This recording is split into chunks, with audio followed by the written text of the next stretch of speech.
How do you support a positive brain habit with everything that's been going on at the start of 2019? Hello, everybody, and welcome to Live with Lottie. My very special guest today is going to be sharing top tips to get your brain into positive habits. He's also going to be sharing an amazing story. We've just spent quite a while trying to get our tech gear going.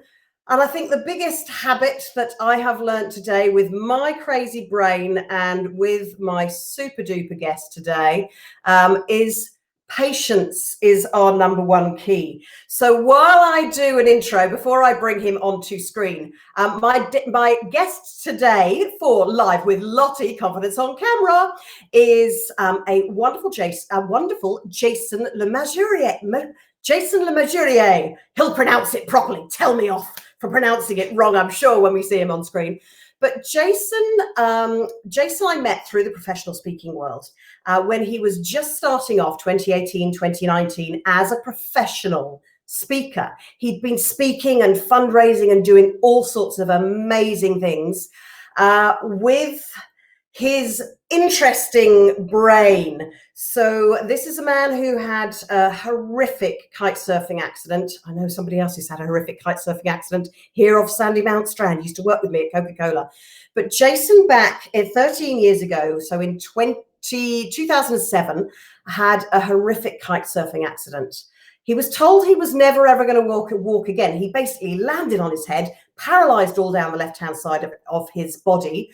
But then within a couple of years was not only walking again, but was jogging down the aisle to his wedding. And then a baby that came along shortly after, or shortly before that, he had to learn to walk with his toddler. So to tell you a bit more about his stories and what he has been through, let me bring on screen right now the amazing Jason Le Masurier. Hey, Jason, let me turn your sound on first. Jason, first of all, pronounce your name properly for me, please. Oh, you were spot on. We pronounce it as Le Masurier. I think in Jersey, where it comes from, they pronounce it as Le Masurier in Jersey, but we do it as literally as it's spelled. Jersey, where you're originally from, Jason? The name's originally from Jersey. I'm originally from North Devon. And so we've got a North Devon connection with your accident. I was reading happened on Blackpool Beach. I've heard you speak about that before as well. And now you're living in Donegal in the very northeast part, beautiful part of Ireland. Yes. I describe it as the northwest corner of Europe. We're about as far away from the rest of Europe as you can get, I suppose.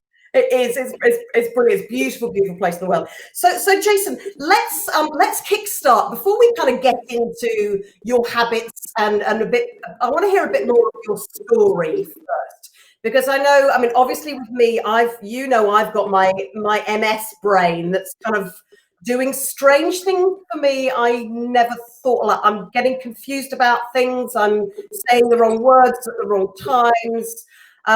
So I always come back to you because I always think I'm very, very lucky and very privileged to still have my working brain.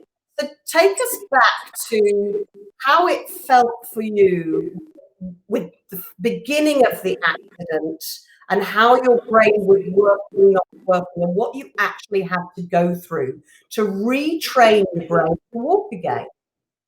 Yes, sure. Well, just to start with, there's a 95% mortality rate for the level of brain injury I had.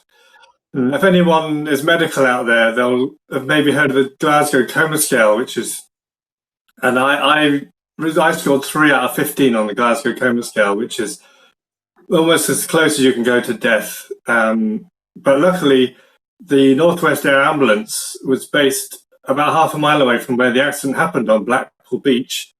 So they got me to hospital in less than an hour from when the accident happened, which is really what saved my life. At that level of injury, with 95% of people dying, I suppose I was very lucky to survive at all and be here to tell the tale now. So I've heard it described that the kind of injury I had, it's a bit like what happened to my brain was a bit like shaking a blancmange in a carrier bag, if you can imagine what that's like. I can't imagine what it's like, Jason, but it's a brilliant image. So after you were airlifted by the Northwest Air Ambulance, because I know you say in your stories that you credit them with saving your life completely. So lead us on now to how you learned to walk with your little baby Jack at the time. Yes, well, just 2 weeks after my accident, my then 3 months pregnant fiancée, Liz, was told on the day that was the first anniversary of the day we met. So we met the year before on the 26th of January, and my accident happened on the 14th of January, the following, 2007. And on that day, she was told, if he doesn't wake up today, he'll never wake up. So you can imagine the sort of devastation that Liz went through at that point. But fortunately, I did wake up.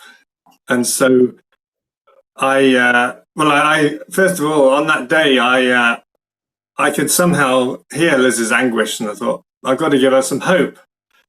And this is where the whole idea of hope after brain injury comes from, I suppose, was that all we had to cling on to was hope. At times like that, when she was told he'll never wake up unless he wakes today, Liz had nothing to cling on to, and she was just devastated. And so all this was happening, Jason, while she was heavily pregnant with Jack then? Yeah, she was 3 months pregnant at that stage. So we were planning our wedding before my accident. So, what she went through was just unbelievable. I mean, if you think I had it bad, then you imagine what it was like for Liz. It was just, I was unconscious. So I didn't have a clue what was going on.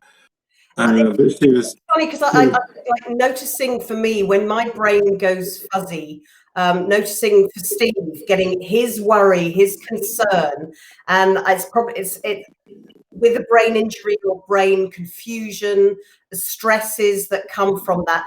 I sometimes think it's worse for the person who's having to watch it all happen than the person for whom it's actually happening for. Absolutely, yeah. So Liz had another with Jack as once. So then you got married, and you were able to actually run down the aisle to get married after Jack was born. Yeah, well, see, Jack was born 6 months after my accident, so he's my kind of benchmark to he's 13 now, so it was 13 years ago on my accident, and so a year and a half later, I was in hospital for 2 years altogether, and before I left hospital, the consultant sat me down and said, the physios have done the best they can. They've been working hard with you, but they can't to get you walking. And he said, you've just got to accept the fact that you're never going to walk again. So you imagine what Liz and I felt at that point. And I just said to Liz, I will walk again. That was our hope. Our hope at that stage was that I would walk again. And when I came out of hospital then 2 years after my accident, Jack was a toddler and he was learning to walk himself. So I think I must be the only person in the world that can say that they learned to walk with their son. So we had I've got this picture on my website showing me and Jack had a race to reach Liz. And if you see the picture, you'll notice that Jack is actually winning that race. So he was ahead of me. But I'm going to put that on screen for everyone right now. Let me take the solo off here and put the picture up here for you, because I love this. I love this picture of you and Jack on your Just Giving page. We're going to talk about that a little bit more about your page here, Jason. But I love that Jack is just so cute there, and I think having to learn to walk with him. Do you think that's what gave you so much motivation, Jason?